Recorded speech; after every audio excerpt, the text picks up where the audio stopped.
पूर्व सांसद सुब्रत पाठक का सपा और कांग्रेस पर निशाना। उत्तर प्रदेश के औरैया जनपद में शिक्षक दिवस के मौके पर आयोजित सम्मान समारोह में पहुंचे कन्नौज लोकसभा सीट से पूर्व सांसद सुब्रत पाठक ने सपा और कांग्रेस पर जमकर हमला बोला। इसी दौरान उन्होंने कानून व्यवस्था से लेकर परिवारवाद और प्रधानमंत्री नरेंद्र मोदी के खिलाफ की गई कथित अभद्र टिप्पणी तक अपनी बात रखी। औरैया नगर पालिका क्षेत्र स्थित चौधरी विशंबर सिंह भारती विद्यालय इंटर कॉलेज में शिक्षक दिवस सम्मान समारोह का आयोजन किया गया। इस कार्यक्रम में मुख्य अतिथि के रूप में पहुंचे पूर्व सांसद सुब्रत पाठक का कार्यकर्ताओं और समर्थकों ने फूलमालाओं से स्वागत किया। बच्चों ने भी सांस्कृतिक कार्यक्रम प्रस्तुत कर माहौल को उत्साह से भर दिया। सुब्रत पाठक ने कहा कि शिक्षक दिवस पर भाजपा नेता सौरभ भूषण शर्मा द्वारा शिक्षकों को सम्मानित करने और विभिन्न कार्यक्रमों का आयोजन किया गया था, जिसमें वे शामिल होने आए थे। इसी दौरान उन्होंने समाजवादी पार्टी और कांग्रेस पर निशाना साधा।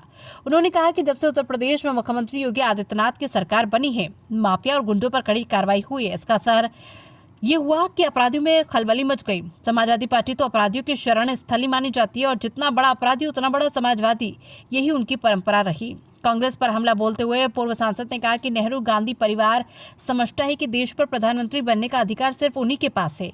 इसी तरह उत्तर प्रदेश में अखिलेश यादव का परिवार और बिहार में लालू यादव का परिवार भी यही सोच रखता है। लेकिन जब देश का एक गरीब और पिछड़ा चाय बेचने वाला बेटा प्रधानमंत्री बन गया तो ये बात उन्हें बर्दाश्त नहीं हो रही। उन्होंने कहा कि इस नफरत के कारण विपक्षी नेता प्रधानमंत्री नरेंद्र मोदी की दिवंगत मां के लिए भी अपशब्द कहने से पीछे नहीं हटे। ये उनका निम्न स्तर का प्रदर्शन है और देश की जनता इसे कभी स्वीकार नहीं करेगी। औरैया से जाहिद अख्तर की नहीं, आज शिक्षक दिवस पर हमारे यहाँ भाजपा के नेता हमारे सौरभ भूषण शर्मा जी के द्वारा शिक्षकों, रिटायर्ड शिक्षकों का सम्मान और अन्य कार्यक्रमों का आयोजन किया गया था, उसी में मेरा आना हुआ था। एक तरफ समाजवादी पार्टी अपना 2027 के चुनाव को लेकर दम भर रही है और कानून व्यवस्था पर सवाल उठा रही है, क्या कहना चाहिए? देखो, जो गुंडे और माफिया तो कानून व्यवस्था पर सवाल उठाएंगे, क्योंकि उत्तर प्रदेश में जिस प्रकार से योगी आदित्यनाथ की सरकार आने के बाद से जो माफिया गुंडा अपराधियों के ऊपर जो कठोर कार्रवाई हुई है, उससे कहीं ना कहीं ये अपराधियों में एक खलबली मची हुई है। और समाजवादी पार्टी मैंने जो जितना बड़ा अपराधी वो उतना बड़ा समाजवादी, तो स्वाभाविक है उनमें खलबली ज़्यादा ही होगी।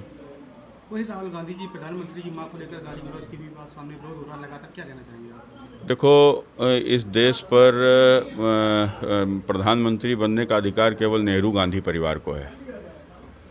उत्तर प्रदेश में ये सफाई परिवार समझता है कि उत्तर प्रदेश के मुख्यमंत्री बनने का अधिकार केवल जो है वो मुलायम के पुत्र माने अखिलेश यादव का ही है।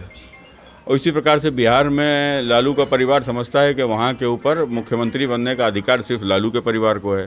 तो ये परिवारवादी लोग, एक गरीब का बेटा, एक पिछड़ा चाय बेचने वाले का बेटा देश का प्रधानमंत्री बन गया, जो बर्दाश्त नहीं हो रहा है। और शायद इसीलिए ये उनकी घृणा का प्रदर्शन है कि इतना निम्न स्तर पर पहुँच गया कि प्रधानमंत्री जी की माता जी के लिए भी अपशब्द कहने लगे, उस माँ के लिए जो आज दुनिया में ही नहीं है, स्वर्गवासी हो चुकी है।